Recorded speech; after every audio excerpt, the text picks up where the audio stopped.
Hello everyone, चलिए हम आज जानते हैं कि फ्रिक्शन के एडवांटेजेस क्या-क्या होते हैं। चेहरा नहीं आ रहा, कोई बात नहीं, चेहरे पे क्या रखा है। हम लोग फ्रिक्शन चैप्टर कंप्लीट कर रहे थे, तो उसमें हम लोग देख लेते हैं कि फ्रिक्शन के एडवांटेजेस क्या-क्या होते हैं। तो सबसे पहला है कि friction enables us to walk without slipping, बिना स्लिप किए के बिना विदाउट स्लिपिंग बिना स्लिप किए हम लोग फ्रिक्शन की वजह से वॉक कर सकते हैं कहीं पे भी इजीली। अब ये है कि जो फर्श होती है वहाँ पे हम लोग थोड़ा-सा स्लिप करते हैं, और जो थोड़ा-सा रफ सरफेस होता है वहाँ पे कम स्लिप करते हैं, क्योंकि वहाँ पे फ्रिक्शन वेरी करता है from smooth surface to rough surface. And the second point is friction enables a car to move on road without skidding. मतलब जो कार होती है वो रोड पे बिना स्लिप किए, बिना स्किड किए, बिना इसको स्किपिंग करे और स्किडिंग करे वो क्या कर सकती है, वो मूव कर सकती है। क्यों? क्योंकि वहाँ पे होता है फ्रिक्शन। आपको पता होगा कि जब रोड गीली होती है तो उस टाइम पे क्या होता है कि उस टाइम पे जो गाड़ियाँ होती हैं वो ज़्यादा स्लिप करने लगती हैं। क्यों करने लगती हैं? क्योंकि वहाँ पे फ्रिक्शन कम हो जाता है। अगर फ्रिक्शन कम हो जाता है तो क्या होता है, फ्रिक्शनल फोर्स नहीं लग पाता है, इस वजह से चीज़ें स्लिप करने लगती हैं। Friction enables us to apply brakes and slow down और स्टॉप अ मूविंग कार। कोई भी चीज़ है, कोई भी व्हीकल है, अगर वो मूव कर रहा है on the road, on the path, any other place, तो उस पे हम लोग जब ब्रेक लगाते हैं तो वो रुक जाता है। क्यों रुक जाता है? क्योंकि फ्रिक्शन है। तो भैया अगर ब्रेक नहीं होगा, ओह सॉरी, अगर फ्रिक्शन नहीं होगा, क्या नहीं होगा? अगर फ्रिक्शन नहीं होगा तो अगर हम ब्रेक अप्लाई करेंगे तो कार स्टॉप नहीं होगी। क्या हो जाएगी? कार चलती रहेगी, क्योंकि फ्रिक्शन नहीं है वहाँ पे। जैसे कि स्लिपरी सरफेस जो होता है वहाँ पे ब्रेक लगाओ तो रुकती नहीं है, वो स्लिप करती रहती है, स्लिप करने लगती है।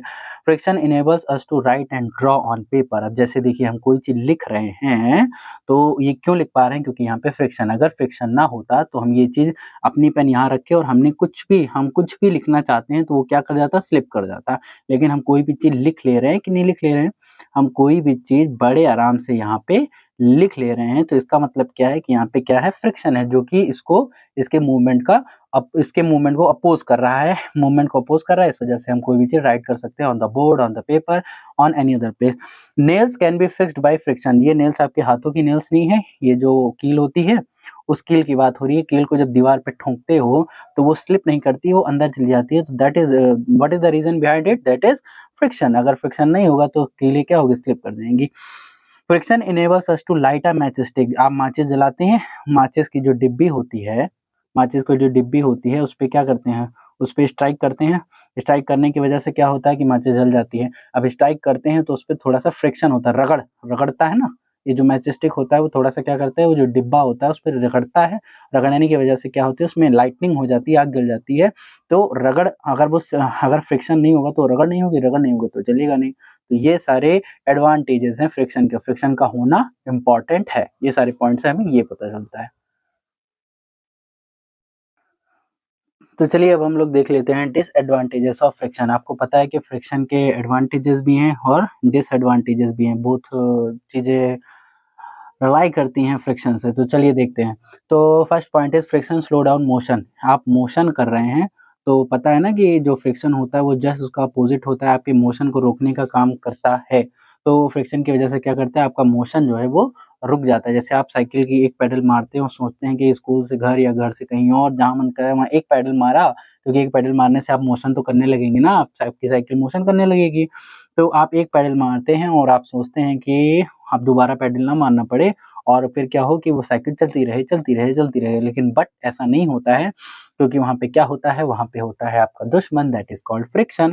फ्रिक्शन की वजह से क्या होता है कि एक पैडल मारने से काम नहीं चलता है, लगातार पैडल मारनी पड़ती है, क्योंकि जब पैडल मारना बंद कर देंगे तो धीरे-धीरे आपका मोशन जो है वो रेस्ट में आने लगेगा, मतलब आप धीरे-धीरे आपका मोशन कम हो जाएगा। क्यों?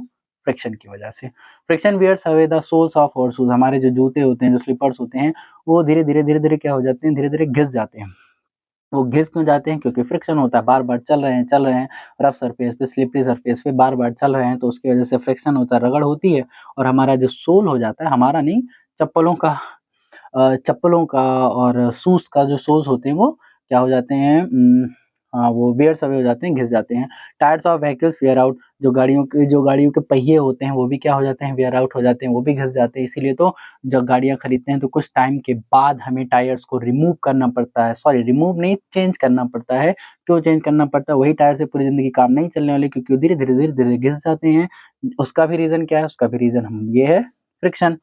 इट प्रोड्यूसेस हीट विच में डैमेज मशीन्स। अब जैसे मशीन जो है वो रन कर रही है तो क्या करते हैं कि वहाँ पे फ्रिक्शन क्रिएट होता है। फ्रिक्शन क्रिएट के होने की वजह से, क्योंकि फ्रिक्शन से हीट भी जनरेट होती है। आप अपने दोनों हाथों को रगड़िए, रगड़ने से क्या होगा कि रगड़ने से यहाँ पे थोड़ी सी गर्मी आएगी, तो रगड़ना मतलब फ्रिक्शन। जहाँ कहीं भी फ्रिक्शन होता है वहाँ पे हीट भी प्रोड्यूस होती है, तो मशीन्स में हीट प्रोड्यूस होती है जिसकी वजह से वो मशीन के पार्ट को डैमेज कर सकता है, फिर करता है। Friction reduces efficiency of machine. Machine के काम करने की जो क्षमता होती है उसको भी रिड्यूस कर देता है फ्रिक्शन। और it wears out steps of staircase in building. Building की जो सीढ़ियाँ होती हैं वो भी धीरे धीरे क्या हो जाती हैं, घिस जाती हैं फ्रिक्शन की वजह से, क्योंकि लोग आ रहे हैं जा रहे हैं, आ रहे हैं जा रहे हैं, मोशन कर रहे हैं, फ्रिक्शन उसको रोक रहा है, लोग मोशन कर रहे हैं, फ्रिक्शन उसको रोक रहा है। इसकी वजह से बेचारी जो सीढ़ियाँ होती हैं वो पतली हो जाती हैं, घिस जाती हैं। और सबसे इम्पोर्टेंट ये देखो फॉरेस्ट फायर, क्यों तुम्हें पता है कि जब एक जो पेड़ होता है और एक यहाँ पे दूसरा पेड़ है, यहाँ पे तीसरा पेड़ है। अब ये जो पेड़ है ये जब फॉल डाउन करेगा, जब ये गिरता है, तो मान लो अगर ये गिर रहा है तो इसका जो ये पार्ट है, जो स्टेम है वो क्या होगा, स्टेम या फिर यहाँ पे जो ब्रांचेस होती हैं, ब्रांचेस इसमें रगड़ जाएंगी। जैसे वो गिरेगा तो ब्रांचेस से रगड़ती हैं, और रगड़ने की वजह से क्या होता है, यहाँ पे आ सकता है क्या, यहाँ पे फायर फायर जनरेट हो सकती है। फायर यहाँ पे आ सकती है, आग लग सकती है, और आग लगने से वजह से क्या होता है, पूरा जंगल धुआं हो जाता है। उसका रीजन क्या है, ये रगड़। अगर ये रगड़ है, रगड़ मतलब फ्रिक्शन, अगर फ्रिक्शन ना होता तो आग लगती ही नहीं। तो these are the disadvantages of friction. That so I had told you what is the advantages of friction and what is the disadvantages of friction. You must know that there is both advantages and disadvantages of friction. तो चलिए यहाँ पे हम लोग सबसे पहले types of friction में पढ़ते हैं, क्योंकि अब हमने एडवांटेजेस और डिसएडवांटेजेस आपको बता दिया है। Now there is a next topic and the name of the next topic is types of friction, in which you are going to study about the first type of friction, that is static friction. What is static friction? The friction that exist between stationary object and surface. This is the definition, this is the simple definition of static friction which you can write in your exams.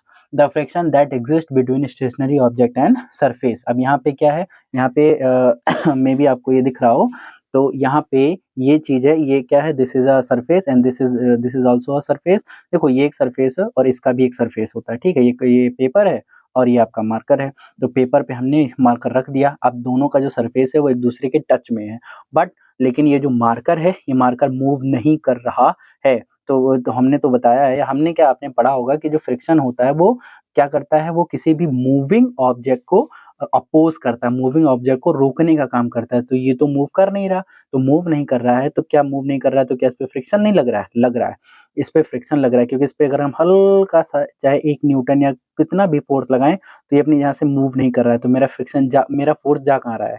जैसे देखिए हम force लगा रहे हैं ना, इस पे force लगाने की वजह से ये अपने अपने प्लेस से मूव नहीं कर रहा है। इसका मतलब मेरा फोर्स जा कहाँ रहा है? तो मेरा फोर्स क्या हो रहा है कि फ्रिक्शनल फोर्स यहाँ पे लग रहा है, जो कि मेरे फोर्स को ओवरलैप कर दे रहा है, मतलब मेरे फोर्स को काट दे रहा है, एक तरह से कह सकते हैं।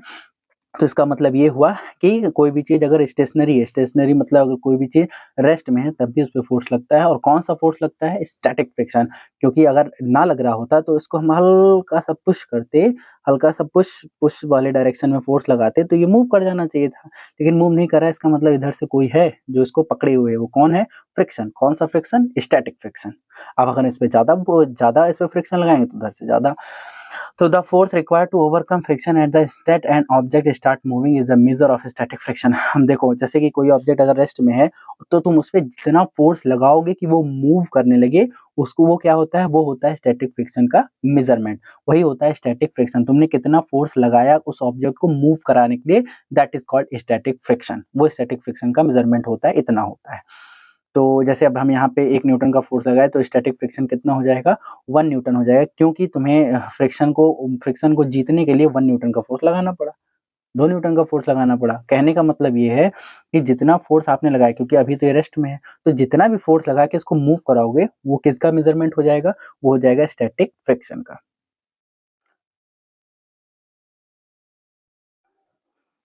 चलिए अब हम लोग टाइप्स ऑफ फ्रिक्शन में दूसरा फ्रिक्शन पढ़ते हैं, that is called sliding friction.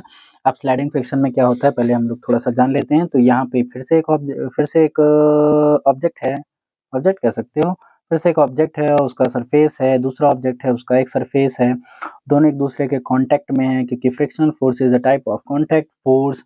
और अब क्या हो रहा है कि अब देखो जब तक ये स्टेशनरी है, जब तक ये रुका हुआ है तब तक इस पे स्टैटिक मतलब फ्रिक्शन लग रहा है, वो कौन सा टाइप का है, स्टैटिक फ्रिक्शन। लेकिन अब क्या हो रहा है कि देखो अब ये धीरे धीरे धीरे धीरे धीरे धीरे धीरे धीरे क्या हो रहा है, नाउ इट इज मूविंग, अब ये मूव कर रहा है, तो मूव कर रहा है तो तब भी तो इस पे फ्रिक्शन लग रहा है। तो अब मूव करते हुए जब इस पे कोई फ्रिक्शन लग रहा है तो उसको बोलते हैं स्लाइडिंग फ्रिक्शन। ठीक, चलो सर इतना तो समझ में आ गया कि जब कोई चीज रुकी हुई है, जब कोई चीज रुकी हुई है तब भी उस पे फ्रिक्शन लग रहा है, that is called static friction. और अगर कोई चीज मूव कर रही है, इसको मूव करना ही तो बोलते हैं, स्लाइड करना, मूव करना, देखो स्लाइड कर रही है तो इस पे भी फ्रिक्शन लग रहा है, that is called sliding friction. अब स्लाइडिंग फ्रिक्शन करता क्या है, स्लाइडिंग फ्रिक्शन क्या करता है कि कोई भी दो ऑब्जेक्ट को, मतलब कोई भी ऑब्जेक्ट को उसकी स्पीड को या फिर उसकी स्लाइडिंग को रेसिस्ट करने का काम करता है। अब यहाँ पे रेसिस्ट करने का काम हो रहा है, यहाँ पे फ्रिक्शनल फोर्स लग रहा है जो कि क्या करे, इसके मूवमेंट को अपोज कर रहा है, कह रहा है नहीं मरकर तुम्हें मूव नहीं करना है, स्लाइड नहीं करना है तुम्हें, स्लाइडिंग करने से वो रोकने का काम करता है। तो इस क्योंकि आप स्लाइड कर रहे हैं तो स्लाइड करने में रोकने का काम करेगा, तो रोकने का काम करेगा तो यहाँ पे स्लाइडिंग फ्रिक्शन हो गया। अब उसके बाद क्या है कि यहाँ पे देखो resistance created by any the force required to keep the object moving with same speed is measure of sliding friction. अब देखो जैसे मान लो इसको हमने हल्का सा ढकेल दिया, मान लो अभी तो स्लाइड नहीं कर रहा है, लेकिन मान लो ये चीज स्लाइड करने लगे तो क्या ये हमेशा क्या ये हमेशा एक ही तरह से स्लाइड करती रहेगी, नहीं, कभी वो तेज स्लाइड करने लगेगा, कभी वो स्लो स्लाइड करेगा। तो ये डिपेंड करता है कि उस पर फोर्स कितना लग रहा है।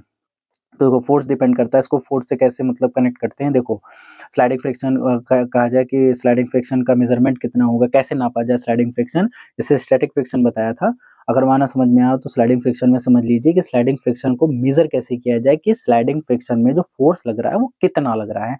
तो भैया जब ये चीज मूव कर रही है तुम्हें पता है कि अगर इस पे हम इधर से फोर्स नहीं लगाएंगे तो ये धीरे धीरे रुक जाएगा, धीरे धीरे स्लाइड करना बंद कर देगा, क्यों, क्योंकि फ्रिक्शन लगातार इस पे फोर्स लगा रहा है। तो फिर मतलब इस पे क्या होगा कि फिर अगर इसको मूव करते रहना है सेम स्पीड से, देखो यहाँ पे लिखा है ना सेम स्पीड, अगर इसको चाहते हो कि ये यहाँ पे जैसे यहाँ से लेकर जहाँ भी जाए वो सेम स्पीड से मूव करता रहे तो इस पे बराबर हमें फोर्स लगाए रहना पड़ेगा, बराबर फोर्स लगाना पड़ेगा, फोर्स कम नहीं करना पड़ेगा। तो वो फोर्स कम क्यों नहीं करना कम, क्योंकि उधर से जो फोर्स लग रहा है उसको टक्कर भी तो देना है, उधर से एक फ्रिक्शनल फोर्स लग रहा है जिसको आपको टक्कर देना है, तो टक्कर देने के लिए उतना ही फोर्स तो लगाओगे तभी तो ये मूव करेगा, अदरवाइज ये तो रुक जाएगा। तो क्या करना है, मतलब टक्कर देने के लिए उतना ही फोर्स लगाना पड़ेगा, इसका मतलब जो फोर्स आप लगा रहे हैं वो उधर से लगने वाले फ्रिक्शनल फोर्स के बराबर है। और कौन सा फोर्स लग रहा है, फ्रिक्शनल फोर्स, टाइप कौन सा है, स्लाइडिंग फोर्स हो गया, मतलब स्लाइडिंग फ्रिक्शन हो गया। तो जितना फोर्स आप लगाएंगे स्लाइडिंग फ्रिक्शन भी उतना उधर से लगेगा। तो ये हो गया मेजरमेंट स्लाइडिंग फ्रिक्शन का।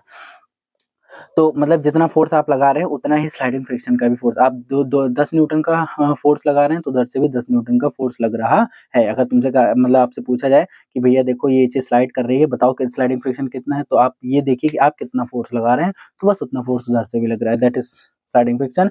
और the sliding friction is slightly smaller than the static friction. अब तुम्हें पता होगा कि जो स्टैटिक फ्रिक्शन होता है वो ज्यादा लगता है in comparison to sliding friction. यहाँ पे जैसे कि कोई भी चीज अगर स्लाइड कर रही है तो उस पे फ्रिक्शन कम लगता है, और कोई भी चीज अगर रुकी हुई है तो उस पे फ्रिक्शन ज्यादा लग रहा होता है। ये चीज हमें इस पॉइंट का मतलब ये है कि अगर कोई चीज रुकी ही है तब उस पे फ्रिक्शन लग रहा है, that is called static friction, उस पे ज्यादा लग रहा है स्टैटिक फ्रिक्शन। लेकिन अगर वो चीज स्लाइड कर रही है तब भी उस पे फ्रिक्शन लग रहा है, that is called sliding friction. But अब वो स्लाइडिंग फ्रिक्शन कम लग रहा है in comparison to static friction. इसके पीछे का रीजन क्या है उसको आगे बताते हैं। चलिए तो लास्ट पॉइंट इसमें स्लाइडिंग फ्रिक्शन का देख लेते हैं। When the box start sliding the contact point on its surface do not get enough time to lock into the contact point on the floor. तो इसके पीछे का रीजन ये है कि हमने पूछा था कि जो स्लाइडिंग फ्रिक्शन होता है वो slightly smaller than the static friction. Static friction से वो स्मॉलर क्यों होता है, क्योंकि स्टैटिक फ्रिक्शन में ज्यादा फोर्स लगता है और स्लाइडिंग फ्रिक्शन में कम फोर्स लगता है। तो उसके पीछे का रीजन क्या है, तो देखो भैया यहाँ पे एक क्वेश्चन बन गया कि why is sliding friction slightly smaller than the static friction. यहाँ पे एक क्वेश्चन बन के तैयार हो गया है जिसका आंसर ऊपर लिखा हुआ है, क्वेश्चन नीचे है आंसर ऊपर है, जस्ट अपोजिट कर लिया, दिस इज पैरेलल यूनिवर्स। अच्छा तो यहाँ पे ये है कि जैसे कि देखो आई होप आपको मेरा हाथ दिख रहा होगा कि अब देखो मेरा दोनों जो हाथ है वो क्या है, हाथ थोड़ा सा रफ है, कुछ प्रॉब्लम मतलब बस ठीक है कोई बात नहीं।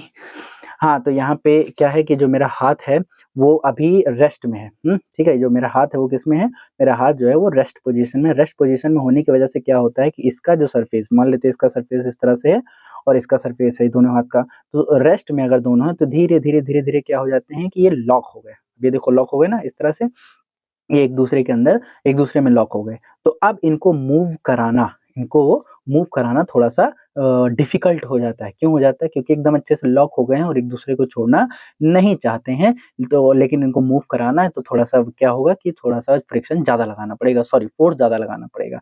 लेकिन अगर ये लोग मूव कर रहे हैं, देखो अगर ये लोग मूव कर रहे हैं इस तरह से, तो वो एक दूसरे में लॉक नहीं हो पाएंगे, कि लॉक हो पा रहे हैं, देखो एक दूसरे में वो लॉक नहीं हो पा रहे हैं। इस वजह से क्या हो रहा है कि इस पे हमें, अगर इसको हमें और आगे मूव कराना है तो इसमें हमें फोर्स ज़्यादा नहीं लगाना पड़ेगा, क्योंकि ये लॉक नहीं है। तो यही रीज़न है कि कि जैसे जो बॉक्स होता है वो स्लाइडिंग करना आसानी से शुरू कर देता है, और रुका हुआ है तो उस पे ज़्यादा फोर्स लगाना पड़ता है, अगर वो पहले से स्लाइड कर रहा है तो उस पे कम फोर्स लगाना पड़ता है in comparison to which friction, in comparison to static friction.